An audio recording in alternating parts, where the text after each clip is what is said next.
कि जो प्रधानमंत्री नरेंद्र मोदी जी जो शाम को 8:30 बजे आके गुमराह करते हैं समस्त राष्ट्र को, उसके खिलाफ हम ये दर्शाने के लिए कितना झूठ वो परोसते हैं, वो किस तरह उनका झूठ जो है वो जल्दी ही पकड़ में आ जाता है आजकल, और वो जिस तरह छुपे हुए हैं। और इसीलिए कांग्रेस पार्टी आप सबके सामने आज खुल के पहले तो प्रेस वार्ता हम करेंगे और उसके बाद जनता जनार्दन के बीच में हम लोग वहाँ पे जाएंगे और अपनी बात वहाँ पे रखेंगे।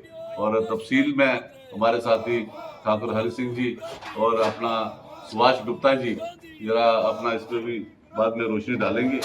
तो मैं सबसे पहले तो यही चाहता हूँ कि कांग्रेस पार्टी ने हमेशा चाहा है कि ये आरक्षण महिलाओं को मिलना है, ये मिलना चाहिए। और सबसे पहले शुरुआत हमारी यहाँ की थी राजीव गांधी जी ने, जिन्होंने 33% जो है महिलाओं को आरक्षण दिया। आज इतने भी अपना PRIs हैं, हमारे पंचायती राज इंस्टीट्यूशन जो हैं और जो म्यूनसिपैलिटियाँ हैं, अगर वहाँ 33% आरक्षण लागू है तो ये हमारे स्वर्गीय अपना राजीव गांधी जी जो पूर्व प्रधानमंत्री रहे इस देश के, उनका द्वारा दिया गया ये एक तोहफा है। तो इसी उस पे 2023 में ये लोकसभा में हमने ये जो पारित किया था, उसका यही ध्येय था कि इसको आगे हम लागू कर देंगे। अगर ये मोदी सरकार चाहती है तो लागू करें, आज से लागू करें। हम तो पहले से वंचित रहे जम्मू कश्मीर वाले, और सिर्फ ये 3 दिन का स्पेशल सेशन बुला के बंगाल और असम के चुनावों में लोगों को भ्रमित करने के लिए, जनता को भ्रमित करने के लिए, महिला वोटरों को आकर्षित करने के लिए, क्योंकि उनका इस तरह से एक एक्सपोज हो चुके हैं। महंगाई उनसे कंट्रोल नहीं हो रही, अपना बेरोजगारी उनसे कंट्रोल नहीं हो रही, और इतने सारे मुद्दे हैं इस देश में। आज देखिए पेट्रोल दाम या गैस की कीमतें कहाँ पहुंच चुकी हैं, और पूरे इंटरनेशनल सिनेरियो में वो लोग फेल हो चुके हैं। कोई विदेश नीति नहीं है, कोई उनकी गृह नीति नहीं है, जम्मू कश्मीर को दर्जा वापस नहीं कर सके, तो अपने आप को छुपाने के लिए ये सब चीजें वो कर रहे हैं। तो मैं ठाकुर हरि सिंह जी से कहूंगा कि इस बिल ब्रेक में बात करें। भाइयों सबको नमस्कार मेरी तरफ से। आज आने का मेन ये है कि एक प्रेस कॉन्फ्रेंस हमने यहाँ करनी है और मोदी जी की सच्चाई जो है मीडिया तक लानी है, क्योंकि मोदी जी कैसे गुमराह कर रहे हैं महिलाओं को और लोगों को। जब महिला रिजर्वेशन बिल जो है 2023 में कांग्रेस की सपोर्ट से और बाकी जितने भी हमारे अपोजिशन पार्टियों ने सपोर्ट की, बिल पास हो गया, दोनों हाउसों में पास हुआ। उसकी नोटिफिकेशन निकालनी थी, 3 साल हो गए अभी तक उसकी नोटिफिकेशन निकाली थी। अब इन्होंने क्या किया, 3 दिन का पार्लियामेंट का सेशन चलाया। उसमें क्या चालाकी की, इनके नाम पर पार्लियामेंट के जो वुमेन रिजर्वेशन का बिल है, इसके नाम पर डिलिमिटेशन और सेंसिस ये भी साथ में जोड़ दिए। लेकिन चालाकी ये की, सबसे बड़ी चालाकी जो मोदी गवर्नमेंट की हुई, लेकिन जितना भी सेंसिस करना है, इनके सीटें बढ़ानी है 50%, जो 850 बनती हैं, वो 2011 के सेंसिस पर कर रही है। जब गवर्नमेंट की कमिटमेंट है कि 2026 में हम सेंसिस भी करेंगे और डिलिमिटेशन भी करेंगे, तो पहले सेंसिस होनी चाहिए, जब पता चले कि कहाँ कहाँ कितनी कितनी आबादी है और किस तबके की कितनी आबादी है, बैकवर्ड क्लास कितने हैं, SC कितने हैं, आदिवासी कितने हैं, स्वर्ण कास्टें कितनी हैं, सरदार कितने हैं, बुद्ध कितने हैं, जैन कितने हैं, उसी के हिसाब से पॉपुलेशन के हिसाब से रिजर्वेशन मिलनी चाहिए। लेकिन इन्होंने क्या किया, इन्होंने उस चीज़ को नज़रअंदाज करके 2011 के सेंसस पर, और इनकी और सबसे गंदी मनसा जो है इनकी ये है कि यहाँ पर BJP पावर में है, जहाँ उनकी मेजॉरिटी है, जिस स्टेटों में, जिन एरियो में, वहाँ पार्लियामेंट की सीटें ज़्यादा बढ़ाई जाए, और जहाँ पर अपोजिशन का होल्ड है वहाँ पार्लियामेंट की सीटें कम बढ़ाई जाए। ये चाहते हैं कि हम 2 नंबर का काम करके पूरी उम्र सत्ता में रहें। लेकिन ये कांग्रेस पार्टी, राहुल गांधी जी और बाकी अपोजिशन पार्टियों ने मिलकर, जब ये उनको मोदी जी से पूछा आप किस नज़रिए से ये सोच रहे हैं, पहले तो ये बताओ सीटें आपने कहाँ कहाँ कितनी कितनी बढ़ानी है। जैसे हमारी जम्मू कश्मीर स्टेट है, हमारी जहाँ लोकसभा की 5 सीटें हैं, और यहाँ पर कम से कम हमारी 8 10 नहीं तो 8 कम से कम होनी चाहिए।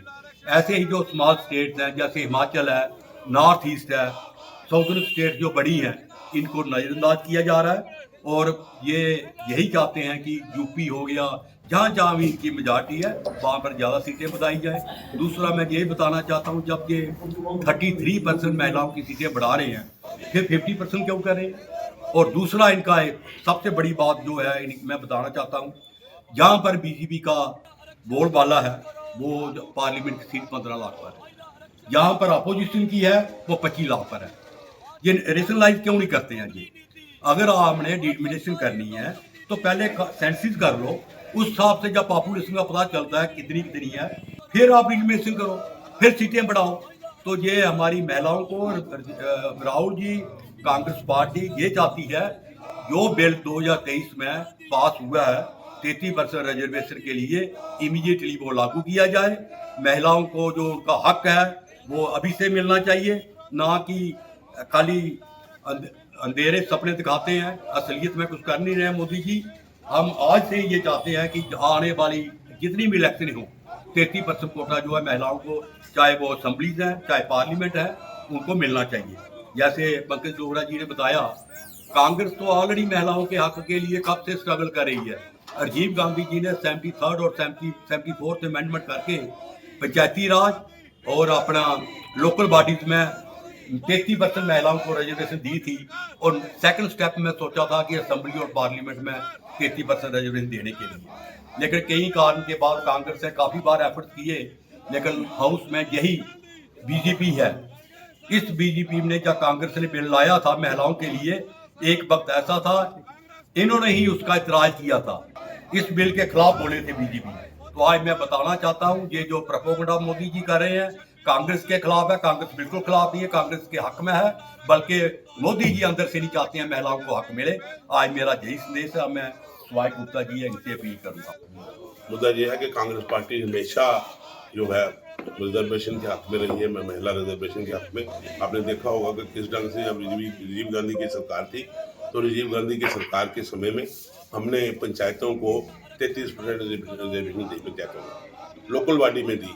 ये कांग्रेस की देन है, राजीव गांधी की देन है, और कांग्रेस पार्टी ने हमेशा महिलाओं के लिए सोचा है, उनको एम्पावर किया है। आपको याद होगा, आपने देखा है कि सामने मिसालें हैं बहुत सी देखने देने के लिए उनके पास। तो कांग्रेस की जो पहली महिला प्रेसिडेंट बनी थी, कांग्रेस की पहली महिला ऑल इंडिया कांग्रेस कमेटी की बनी थी, तो कांग्रेस ने महिला प्रेसिडेंट बनाई थी, और वो अनीस बसंत बनाई थी उस वक्त। और उसके बाद इंदिरा गांधी जी वो पहली महिला प्रधानमंत्री बनी हमारी भारत की। उसके बाद हमारी मीरा कुमारी जी जो लोकसभा के स्पीकर बनी, वो भी कांग्रेस ने बनाई। और फातिमा बीबी थी जो वो हमारे न्यायाधीश बनी, वो भी कांग्रेस की। Chief minister Chitra ji chief minister बनाई, चित्रा कृपलानी जी, वो भी कांग्रेस ने बनाई। और हमारी प्रतिभा पाटिल जी जो हमारे प्रेसिडेंट रही देश की, वो भी पहली जो महिला थी वो कांग्रेस ने बनाई। कांग्रेस के समय पे ही हम वुमेन को, लेडीज को एम्पावर किया गया है। कांग्रेस की यही सोच है। कांग्रेस ने अपने समय में जब हमने लोकल बॉडी और पंचायतों में ये लगाई हमने ये लाई रिजर्वेशन, तो उसी वक्त कांग्रेस की सोच थी ये असेंबलियों में भी इसका लागू होना चाहिए, पार्लियामेंट में भी लागू होना चाहिए। लेकिन कानून लाया गया, एक नहीं 4 दफा हमने कोशिश की, बिल लाया, लेकिन ये अपोजिशन वाले थे जो आज सरकार में है या अपोजिशन में थे, इन्होंने उस कानून की विरोध किया, इन्होंने उसको रिजर्वेशन को नहीं होने दिया। ये महिला विरोधी है, हक में नहीं है। आज भी जो इन्होंने किया है, ये जब इलेक्शन हो रहा हो 4 स्टेटों में, तो कहीं से नहीं होता कि ये सभी MP आप बुला लो, उधर वो इलेक्शन में बिजी है, आपने यहाँ बुला लिया और 3 दिन का सेशन रख लिया पार्लियामेंट का। एक तो सारा डिस्टर्ब किया, दूसरा उसमें निकला क्या? आपने अगर लागू करना है तो आपके पास सैंक्शन है, पार्लियामेंट ने उसकी मंजूरी दी है कि आप उसको इम्प्लीमेंट करो। आपने 3 साल में इम्प्लीमेंट नहीं किया और आपने अब नया ड्रामा कर दिया। तो जो कानून आपने इम्प्लीमेंट करना चाहिए था, 33% रिजर्वेशन देनी चाहिए थी वुमेन को, पार्लियामेंट में देनी चाहिए थी, असेंबली में देनी चाहिए थी, वो आपने दे नहीं पाए। अब आपने ये कर दिया कि नहीं हम देंगे, और देंगे कब? जब 2029 में सेंसस हो जाएगी, डिलिमिटेशन हो जाएगी, फिर देंगे। और उस वक्त भी देना जब होगा, लेकिन अब दो ना, अब क्यों नहीं दे रहे? अगर ये देना चाहते हैं, सिर्फ इलेक्शन हो रहा है, इलेक्शन में कोई ना कोई ड्रामा करके वुमेन का उनको गुमराह करने की कोशिश करते हैं। इनकी सोच जो है ये महिला के हक में नहीं है, ये नहीं चाहते। आप देख लीजिए इलेक्शन हो रहे हैं बहुत सी स्टेटों में, और कांग्रेस ने मैक्सिमम लोगों को 27% महिला को सीटें दी है इलेक्शनों में। इन्होंने 11%, 10% और 8% सीटें दी है।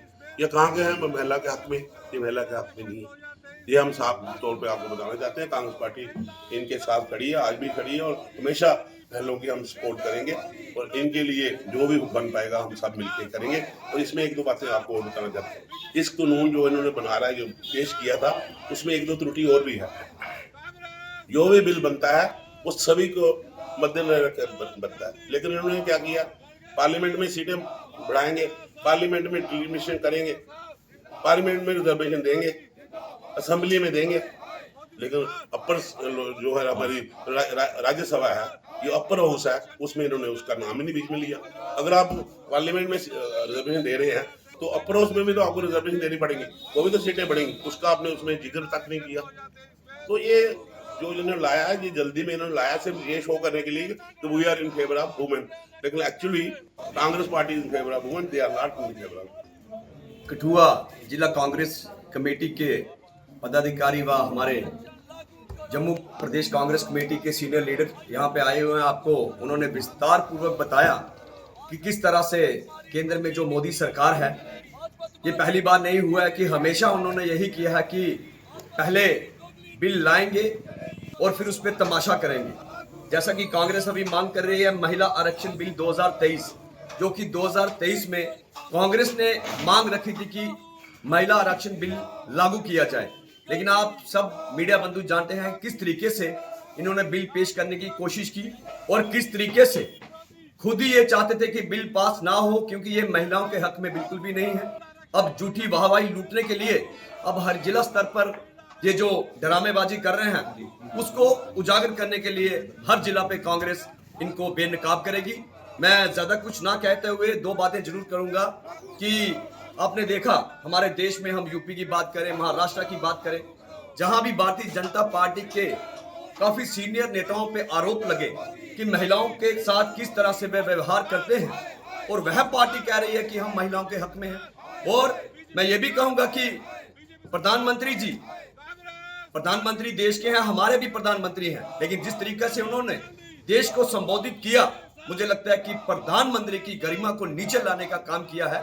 कि इतना झूठ, मैं यही कहूंगा कि जो घर में अपनी पत्नी की इज्जत नहीं कर सकता तो और महिलाओं की इज्जत उनसे हम कैसे उम्मीद कर सकते हैं। शुक्रिया, धन्यवाद, जय हिंद। अच्छा, अब हम ये बताइए कि महिलाएं जो हैं हम कांग्रेस में बहुत कम देख रहे हैं, तो महिलाओं को अपने साथ जोड़ने के लिए आपके पास क्या रणनीति है? देखिए, इस पे तो मैं यही कहूंगा कि ऐसा बिल्कुल भी नहीं है कि महिलाएं कांग्रेस में नहीं है।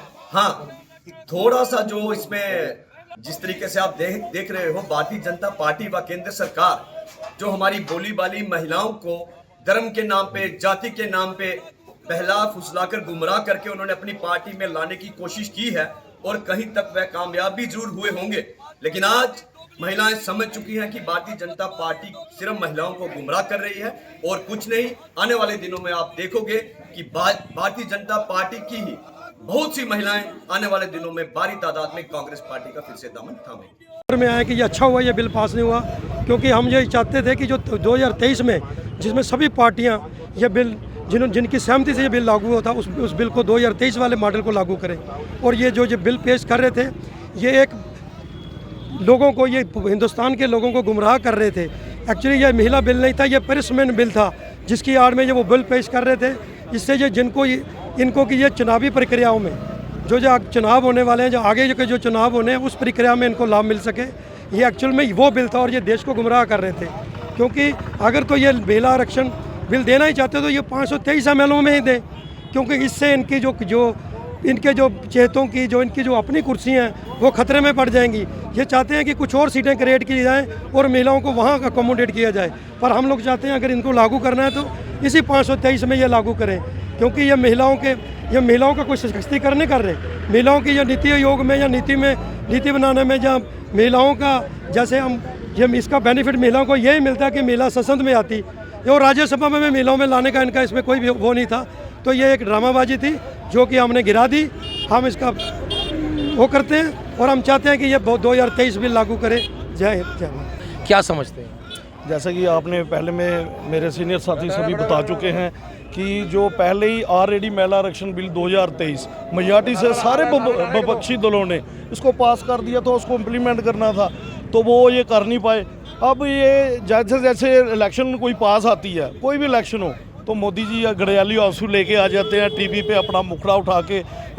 उनको ये पूछना चाहिए कि अगर बंगाल में आप इतने महिला से आपको हमदर्दी है, बंगाल में देखो जो मौजूदा चीफ मिनिस्टर है उसकी पार्टी देखो उसने कितनी महिला को टिकट दी है, तो आपकी पार्टी ने कितनी दी है। दूसरी बात, ये घर में महिलाओं से इनको प्यार नहीं, उनके घर का अपने गृहस्थी का देख लो। दूसरी बात, आप उनके घर में ट्रेजडी हुई थी, उधर वो चले जाते हैं कैमरे लेके। 10 दिन नहीं किए जो क्रियाक्रम होते हैं हमारे हिंदू रीति रिवाज में, वो उन्होंने नहीं किए। अपने घर से हमदर्दी उनको नहीं, वो क्या महिला के बारे में बताएंगे।